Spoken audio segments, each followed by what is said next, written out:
بانی P T I کو بڑا جھٹکا، توشہ خانہ 2 کیس میں بانی پی ٹی آئی اور بشرا بی بی کو 17 سال قید کی سزا۔ دونوں ملزمان کو توشہ خانہ 2 کیس میں 10 سال قید، امانت میں خیانت پر 7 سال قید کی سزا۔ ملزمان کو 1 کروڑ 64 لاکھ روپے جرمانہ بھی کیا۔ فیصلہ اسپیشل جج سینٹرل شاہ رخ ارجمن نے سنایا۔ بانی پی ٹی آئی اور بشرا بی بی بھی کمرہ عدالت میں موجود تھے۔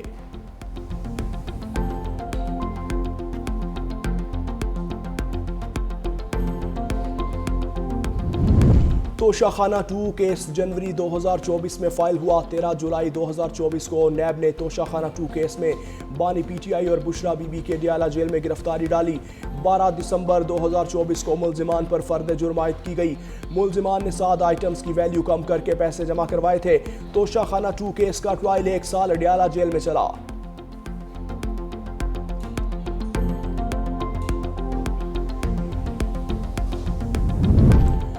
9 مئی گلبرگ میں گاڑیاں جلانے کے مقدمے کا ٹرائل مکمل۔ اے ٹی سی لاہور کی جانب سے آج فیصلہ سنائے جانے کا امکان۔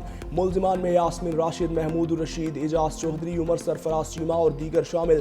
یاسمین راشد سمیت 33 ملزمان کے حتمی بیانات قلم بند۔ پروسیکیوشن کے تمام 41 گواہان کے بیانات پر جرا بھی مکمل۔ بانی کے خلاف کئی فیصلے آ چکے، مزید بھی آئیں گے۔ توشہ خانہ کیس میں انصاف کے تقاضے پورے کیے گئے۔ مشیر برائے سیاسی امور رانا ثناء اللہ نے کہا، تحفے ملنے کے بعد جعلی انٹریاں کی گئیں، پیسے جمع کروانے تک ہر چیز کی دستاویزات ہیں، انکار ممکن نہیں۔ دوسرے کو چور ڈاکو کہنے والے خود ڈاکے ڈالتے رہے۔ بانی پی ٹی آئی کے کول و فیل میں ہمیشہ تضاد رہا۔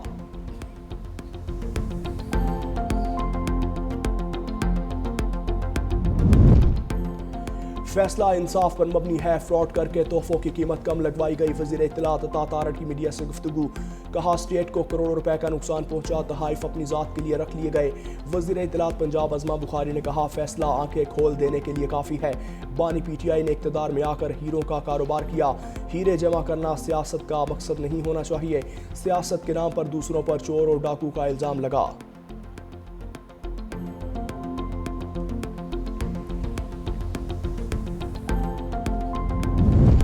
افغان سرزمین سے دہشت گرد حملوں پر پاکستان کا افغان طالبان رجیم سے سخت احتجاج۔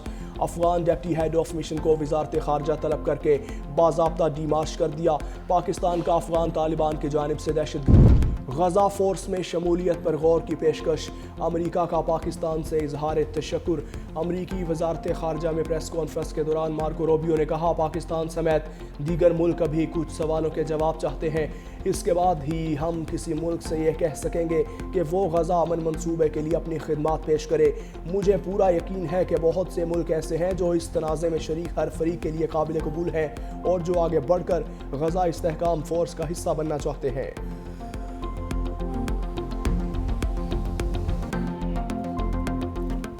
بنگلہ دیش میں اسٹوڈنٹ رہنما عثمان ہادی کے قتل کے بعد مظاہرے شدت اختیار کر گئے۔ طلباء کی جانب سے ڈھاکہ یونیورسٹی کے شیخ مجیب الرحمان ہال کا نام تبدیل کر کے اسے شہید عثمان ہادی کے نام پر رکھنے کا مطالبہ۔ ہال کے گیٹ پر شہید عثمان ہادی ہال کا بینر آویزاں۔ طلباء کی اکثریت کا مطالبے کے حق میں ووٹ۔ ہال یونین کے نائب صدر کا کہنا ہے کہ ہادی فسطائیوں کے ہاتھوں شہید ہوئے، وہ اس وقت دلی میں چھپے ہوئے ہیں۔ صدر مملکت آصف علی زرداری آج عراق کے سرکاری دورے پر روانہ ہوں گے۔ صدر مملکت آصف علی زرداری 4 روزہ دورے کے دوران عراق کی اعلیٰ قیادت سے ملاقات کریں گے۔ ترجمان دفتر خارجہ کے مطابق صدر پاکستان کا دورہ عراق صدر ڈاکٹر عبداللطیف جمال رشید کی دعوت پر ہو رہا ہے۔ دورہ پاکستان اور عراق کے برادرانہ اور تاریخی تعلقات کا مظہر ہے۔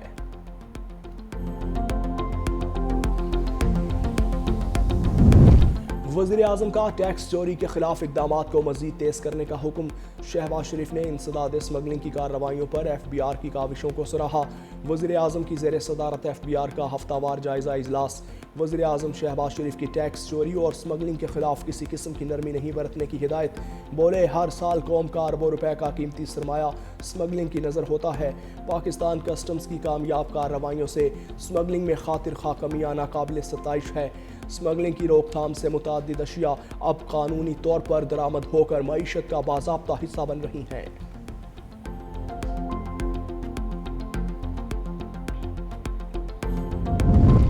وفاقی وزیر داخلہ محسن نقوی کی وزارت ریلوے آمد۔ محسن نقوی کی وزیر ریلوے محمد حنیف عباسی سے ملاقات۔ ملاقات میں پاکستان ریلوے سے متعلق امور اور جاری اصلاحات پر تبادلہ خیال۔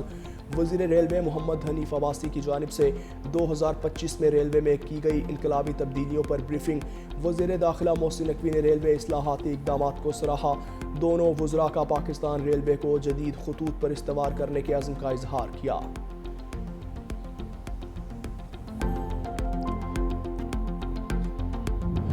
تحریک تحفظ آئین کی 2 روزہ قومی کانفرنس جمعیت علماء اسلام کا اپوزیشن کانفرنس میں شرکت پر غور۔ جے یو آئی کو ایجنڈے پر اعتراض۔ مولانا فضل الرحمان آج شام کراچی پہنچیں گے، کل لیاری میں جلسہ عام سے خطاب کریں گے۔ جے یو آئی کراچی سے تحریک کے آغاز کا اعلان کرے گی۔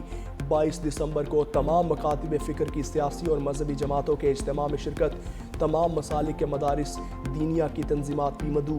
مولانا فضل الرحمان لاڑکانہ اور سکھر میں بھی جلوسوں سے خطاب کریں گے۔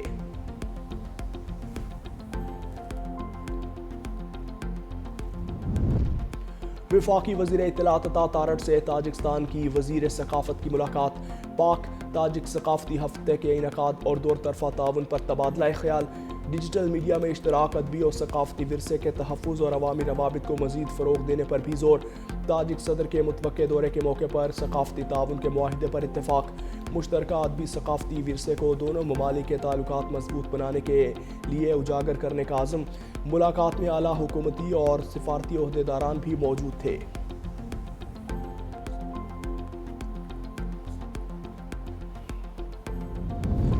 پاکستان کی ڈیجیٹل معیشت مضبوط، آئی ٹی برآمدات نے نئی تاریخ رقم کر دی۔ ایس آئی ایف سی کی مؤثر پالیسیوں سے تیز رفتار ترقی جاری۔ رواں مالی سال کے پہلے 5 ماہ میں آئی ٹی کی برآمدات میں 19% اضافہ۔ جولائی تا نومبر کے دوران آئی ٹی برآمدات $1.8 بلین تک پہنچ گئیں۔ نومبر میں $356 ملین ریکارڈ۔ پاکستان خطے کی ابھرتی ہوئی ڈیجیٹل پاور بننے کی جانب گامزن۔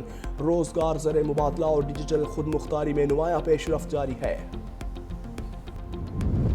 شمالی بلوچستان میں موسم سرما کی پہلی بارش۔ چمن، خواجہ عمران، شیلا باغ، کچلاک، پشین اور توبہ چکزئی سمیت دیگر علاقوں میں بارش۔ بادلوں کی برسات کے بعد موسم خوشگوار اور ٹھنڈ بڑھ گئی ہے۔ شہریوں نے گرم ملبوسات پہننا شروع کر دیے۔ محکمہ موسمیات کے مطابق بارش کا سلسلہ اگلے 24 گھنٹوں تک جاری رہے گا۔ ملک کے بیشتر علاقوں میں موسم سرد اور مطلع جزوی ابر آلود رہنے کا امکان۔ موٹر ویز پر دھند کی صورتحال میں کمی۔ حد نگاہ میں بہتری کے بعد موٹر وے مختلف مقامات سے کھول دی گئی۔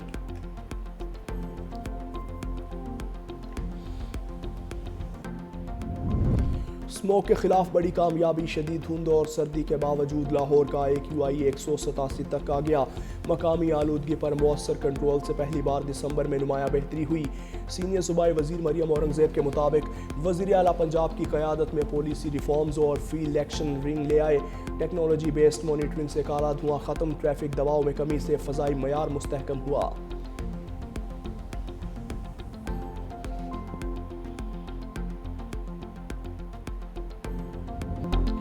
کور کمانڈر لاہور کا نیشنل کالج آف آرٹس کا خصوصی دورہ۔ طلباء اور اساتذہ سے ملاقات۔ آپریشن بنیان المرصوص ہالز کا افتتاح۔ پاک افواج کے اعزاز میں بنائی گئی پینٹنگز کی نمائش کا بھی معائنہ کیا۔ خصوصی نشست میں خطاب کے دوران کور کمانڈر نے قوم اور پاک فوج کے ناقابل شکست رشتے پر زور دیا۔ طلباء نے مارکہ حق کی کامیابی اور شہداء کی قربانیوں کو خراج تحسین پیش کرتے ہوئے پاک فوج سے مکمل یکجہتی کا اظہار کیا۔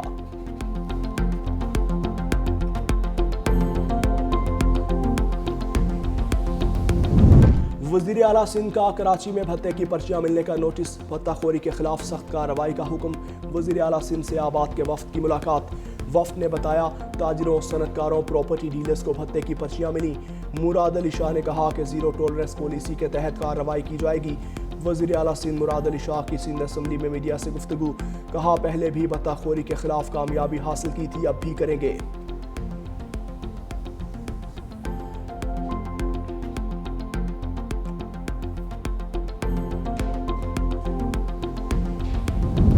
کراچی کے عوام کو جدید سفری سہولیات فراہم کرنے کا مشن۔ محکمہ ٹرانسپورٹ سندھ کی 5 double decker buses Karachi port پر جہاز سے اتار لی گئیں۔ ڈبل ڈیکر بسز کراچی میں مختلف روٹس پر چلائی جائیں گی۔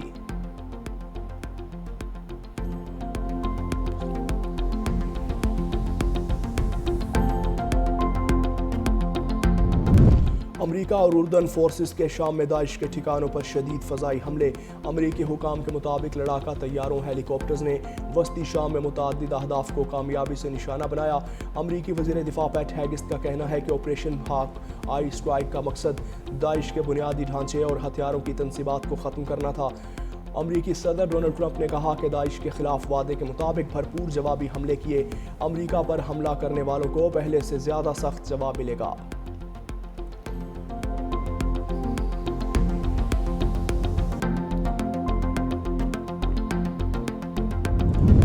اسرائیل کی غزہ میں جنگ بندی کے خلاف ورزیاں۔ تازہ حملوں میں مزید 6 فلسطینی شہید، بچوں سمیت متعدد افراد زخمی۔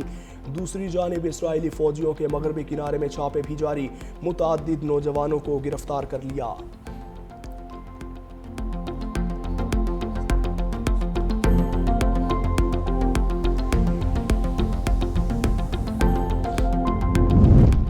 اکتوبر میں برطانوی حکومت کے نظام پر سائبر حملہ ہونے کا انکشاف۔ وزارت تجارت کے وزیر کرس برائڈ کا کہنا ہے کہ حکومت کے سسٹمز میں دراندازی ہوئی تھی۔ ابھی یہ نہیں کہہ سکتے کہ یہ حملہ براہ راست چینی ہیکرز یا چینی ریاست سے منسلک عناصر نے کیا تھا۔ تفتیش جاری ہے اور حتمی نتائج سامنے آنے میں وقت لگ سکتا ہے۔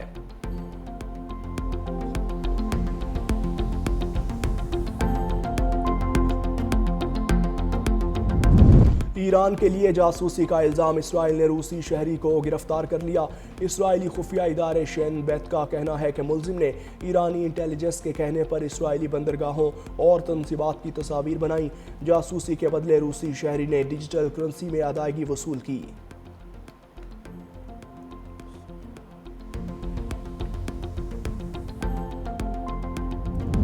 بونڈائی بیچ حملے کے ہیرو احمد الحمد کے لیے 70 کروڑ روپے امداد۔ یہ امداد سینکڑوں افراد کی جانیں بچانے والے احمد الحمد کے لیے عالمی سطح پر چلائی گئی کیمپین سے جمع ہوئی۔ اس کیمپین میں 43,000 سے زائد افراد نے حصہ لیا۔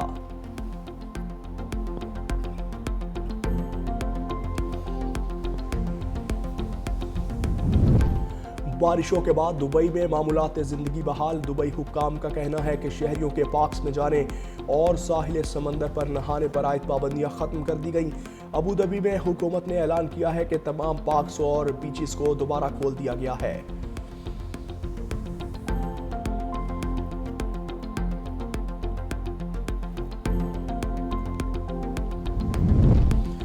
چین میں ایشیا کے سب سے بڑے زیر سمندر سونے کے ذخائر دریافت۔ چینی میڈیا کے مطابق چین کا پہلا زیر سمندر سونے کا یہ ذخیرہ یانتائی کے ساحل کے قریب لائزھو کے علاقے میں ملا۔ یانتائی کے حکومت کے مطابق لائز چین سونے میں کے ذخائر اور پیداوار دونوں کے اعتبار سے سر فہرست ہے۔ سونے کے ذخیرے کی درست مقدار اور مالیت ظاہر نہیں کی۔